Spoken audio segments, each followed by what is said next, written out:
Okay, so hello everyone and welcome back to our final day of our session.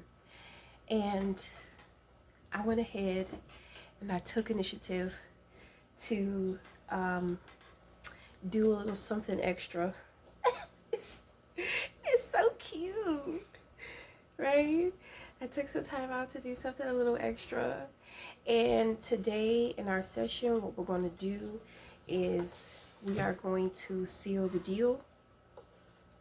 We are going to put on our protective coat, which is liquid plastic, which is the resin. This is my favorite to work with. So I'm just going to coat the outside of our project with this liquid plastic, the epoxy, okay? And we're going to be done. That's going to be our protective coat. So let's get started. Okay, so we're going to get straight into it, and we are going to put on our protective coat. So this is going to represent protecting our foundation. And I struggled going back and forth with wanting to keep this piece all black, trying to decide, do I want to add images to it? Like, what do I want to do to it? I just love looking at it all black. But at the same time, when I put the rhinestones up there, I didn't just love it. I couldn't keep my eyes off of it, So, and that makes it exciting for me to be able to take better care of it as well, because when you value things a little more, you have a tendency to want to take care of it. So, the color black is going to represent power. And I think about this sculpture and I'm like, these represent different towers. These represent different levels. And I think to myself, power can be unlimited. And you have to know when enough is enough. Because when you don't learn how to control, discipline, or tame your power, it turns into destruction. You begin to self-destruct because you're no longer in control. The power in which that you hold, it now takes a hold of you, and you are not in control of it. It's controlling you. So, and that's more so of a mental thing. So when we talk about our feelings and our emotion, this is like the sensitivity, being extremely sensitive. And this is something in which that I've seen in a lot of people. I've met a lot of very, very powerful people. I'm talking about the presence. Their presence it's extremely powerful to the point to where, it's almost kind of intimidating. It's kind of like, that this person is not someone to lie to or who's going to put up with your shit. But at the same time, they're very sensitive. And what I see is that their sensitivity will be their source of judgment, and their judgment is never correct, you know.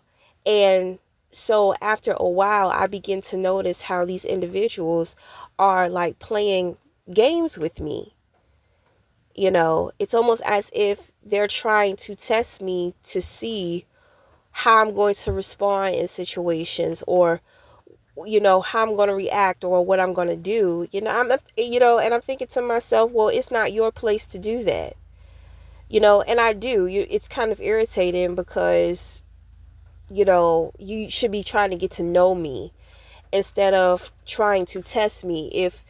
If you are unsure of me, then we need to have space within our connection and getting to know each other so that we can build on trust, because you're coming towards building a foundation that's not based off of trust.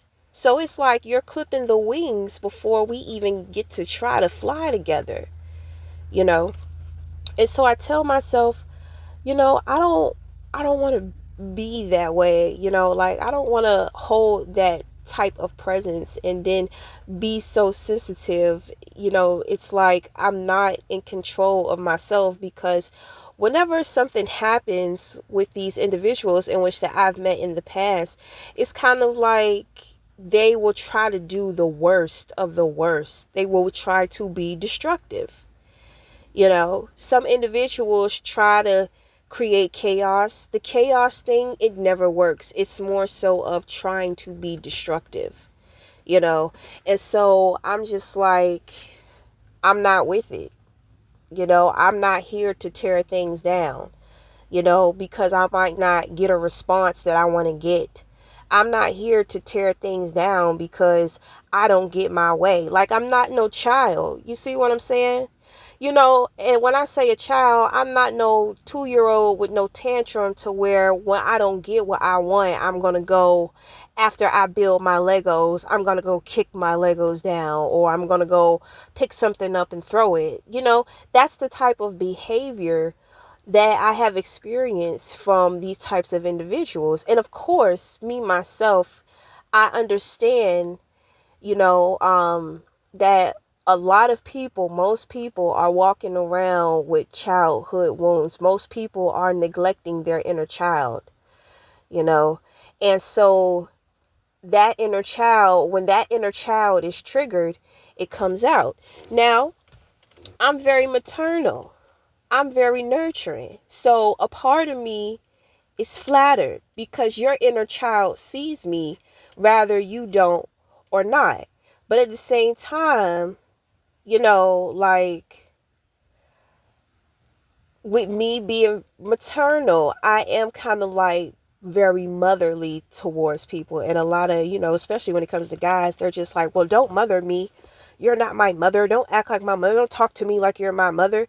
But it's like, I'm not talking to you. I'm actually talking to your inner child, because you're neglecting that, and they're coming out and they're reaching out for me. And I'm going to be, mom just naturally comes out, and that's crazy, because that's actually something that I just realized too. The source of the power comes from my maternal side, and I do need to get it under control, because a lot of people, they tell me that, and sometimes in my head I'm I'm thinking that way too. But it's kind of like, I have to figure out, well, how do I address this? Because the inner child is reaching for me, but I'm dealing with this whole adult. And the adult doesn't understand what's going on, but the inner child does. So in reality of things, it's kind of like, I'm coming off as mom, but hey, whatever, because I think that a lot of people need that. And it always seems like later on, it's like people thank me later. They always wind up thanking me later. So, but the thing is that you don't want to be, you don't want to be, let me say I don't want to be, like too much.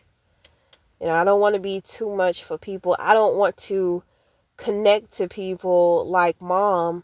But, this is why I do art therapy, because art therapy can get you in touch with your inner child too.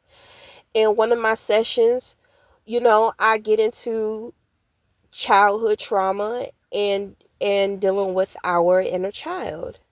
And I'm going to tell you, before I started to heal my inner child, I thought that I would always have my inner child. I thought that that inner child will always be a child, but no, that child wants to grow too. And so I'm just like, well, what is the point of the inner child if the child just wants to grow up? Why hasn't the inner child grown up with me? Because there were things in which that happened to the inner child in which that was not healed, that was very traumatizing. that was not healed. And so when you begin to get into healing those childhood traumas in your inner child, then the inner child begins to want to grow up, you know? So, oh my goodness. This project has just been mind blowing on so many different levels. Like, it's just brought me so many different epiphanies, you know? And I'm thinking to myself, I'm just like, well, it's 5 here.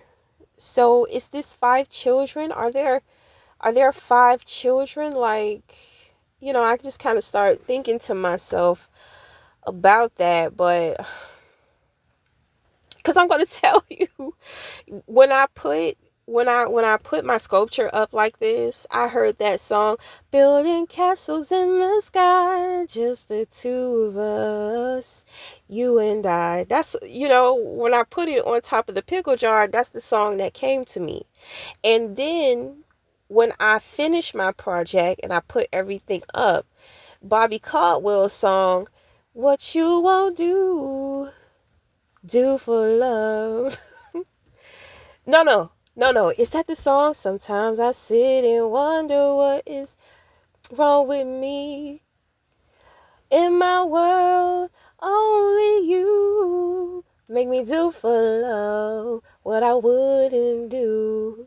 Oh, I heard that song in my head and I just said, oh my goodness, I have to sing it. I have to get it out of my head. And I'm just like, why did that come into my head? And it just came so strongly. So I'm just like, okay, I'm feeling those love vibes, and I'm feeling those high love vibes, to where love is not expressed through sex. Love is expressed through affection and admiration. you know it's so like old school, and I know that I have a very old soul. Sometimes it's like mom and grandma. I know.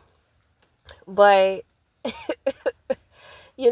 the end of this project really helped me with appreciating myself and accepting certain things about myself, owning my power, and knowing my limits and my boundaries, and remembering to stay humble and to keep it, to keep everything balanced and to keep everything under control.